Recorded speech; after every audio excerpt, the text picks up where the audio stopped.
Hello again and welcome. Today's video is going to be my method of making a glue block with Hex Nut insert. I did a video a little while ago on cutting your own threads with a Beal tap or a similar tap into wood to make a glue block. Following the last video on the large oak burr, I think I proved the point that a glue block is a very secure method of initial holding, providing certain conditions are met, i.e. the wood is dry on both the glue block and the piece to be glued, and you have a quality glue gun that gets the glue to its hottest possible temperature. I think I proved the point there.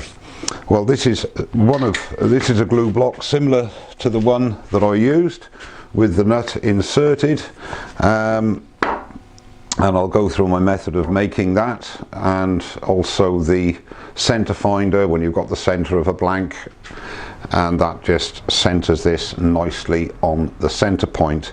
It's merely a piece of 7mm rod.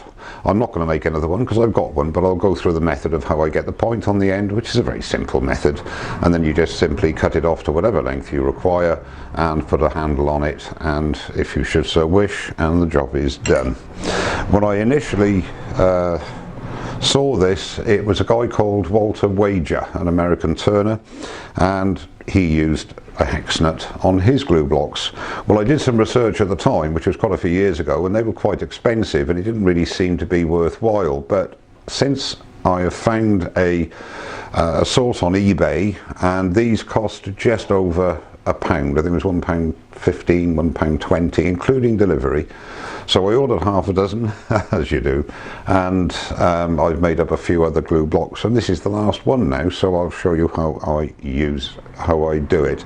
And that, as I say, is an M33 3.5, fits the spindle on my lathe, and if your lathe has a different spindle thread, you can get those as well. Okay, that just about covers it. One further thing before I start the video proper: a guy called Martin Collitard from Jersey, out of the Tree Wood Art, sent me a sticker. Thank you for that, Martin. He hasn't got a YouTube channel, but he does have a website, so I'll put a link to his website down below, and he's got some great stuff to offer on that website. Thanks for that, Martin, I appreciate it.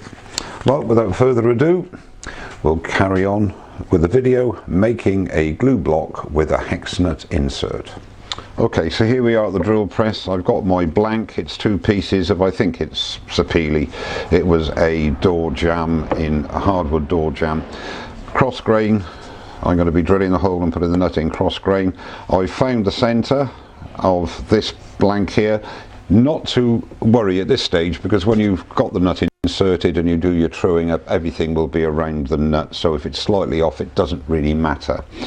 Now ideally your Forstner bit will be slightly smaller than the maximum diameter across the points here of your nut, but as luck would have it, the nut is 56.6 and the Forstner bit is 56.7, so it's not really tight enough, so we have to put a bit of filler in, but that's not a problem.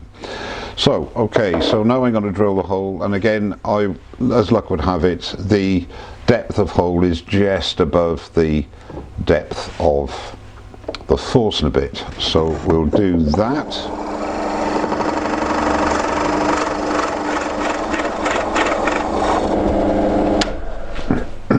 Okay, so that's that bit done. So as we can see here, the nut does slip around, so although I will epoxy that in, I don't really want to put epoxy all the way down the sides there, so I have a little method which works very well, which I'll show you.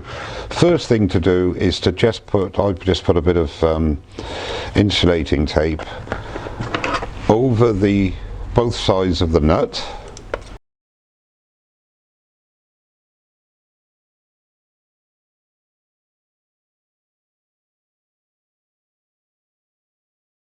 And then that will just go in to the hole, and that'll just stop anything going into the threads. So now that that's all nicely covered up around the edges there, I just get some sawdust, put it into a little funnel, and I'll feed that down into the gap.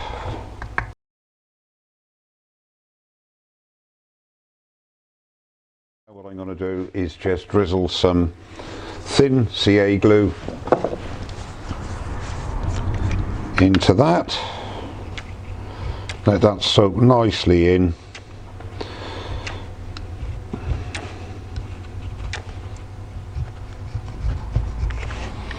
And when that has gone solid, I'll then put some 5-minute epoxy up to the rim, and then that'll be done. So I'll leave that for 5-10 minutes to go off, and then I'll come back. So that's had about 10 minutes to soak in and solidify, and I'm quite sure that would be adequate, but I like to put some epoxy on as well, so I'll just mix up some 5-minute epoxy.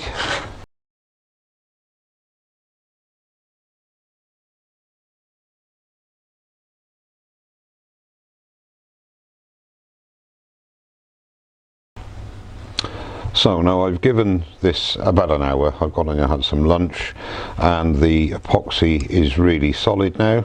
So all that needs to do now is to clean up the tape, and that leaves all the threads nice and free.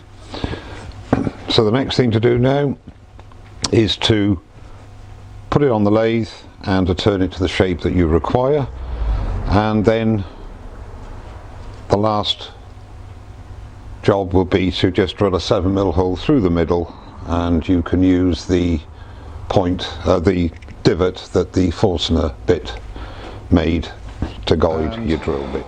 So screw it onto your spindle. And bring up the tailstock just for a little bit of support while you're taking the edges off. Nothing major. And just bring it around.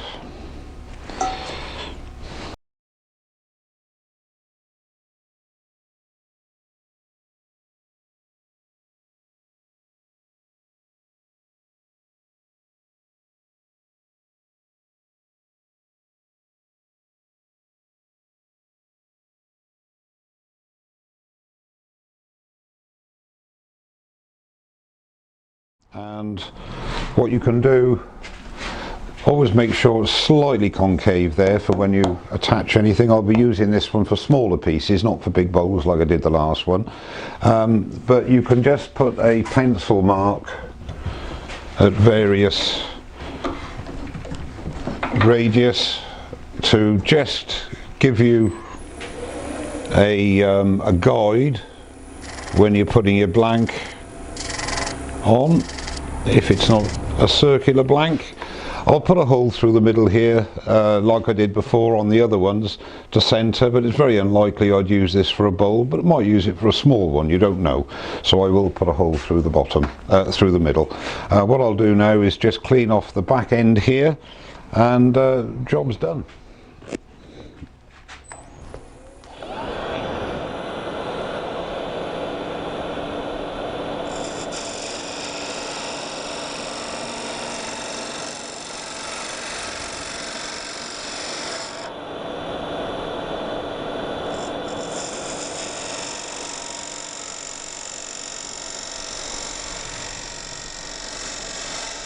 So now to drill the 7mm hole, and as you can see, hopefully in there is the divot from the Forstner bit. Just centre it on the hole and drill through.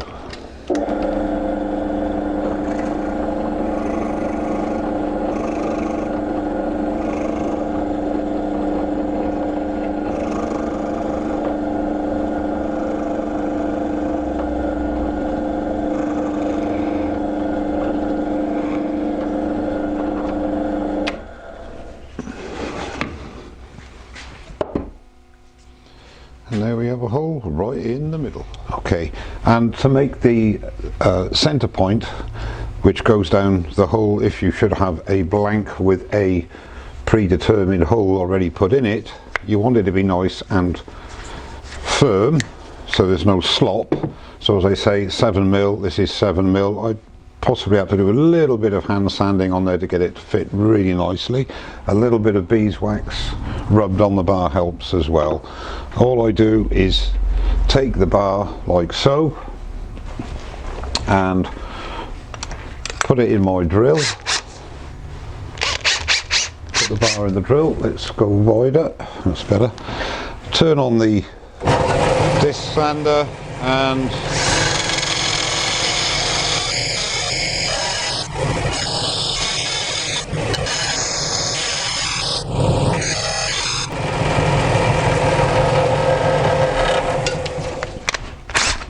there you have your point. Okay, you can see that, and that just slips down the middle of the glue block. Well, I hope some of you found that of some interest and some use. I really have a lot of faith in glue blocks, and I do like using them. I have a lot of faith in the integrity of the joint, providing it's put on correctly. As I've explained before, they last a lifetime. I mean, I bought 5 nuts altogether, I think, and I've got 5 glue blocks now. When they start to wear down, you just merely glue another piece of wood on and glue your piece to that, and away you go. You can use them for soft touches, you can use them for a myriad of different things. Really good. And thanks to Walter Wager for the initial inspiration of putting a hex nut in there. Brilliant idea. I thank you very much for that. I've got one already glued up here on a lovely piece of laminated white oak that was kindly given to me by David Fairman when he visited my workshop last year, and that's all glued up ready to go, and this will be the subject of a future video in the near future. And don't forget, on Saturday the 11th and Sunday the 12th of May at the Birmingham NEC here in the UK, Maker Central 2019, and I've got the great pleasure of being on the Yorkshire Grit stand for both the Saturday and the Sunday, where I'll be demonstrating not only Yorkshire Grit, I'm sure a few other things will be demonstrated as well. So if you're in the area or in the show, please come along to stand F23 where Yorkshire Grit will be, and Joe, Glyn and myself would love to see you and have a chat. Well, thanks very much indeed for watching. Don't forget to subscribe, and I'll see you very soon. Cheers now.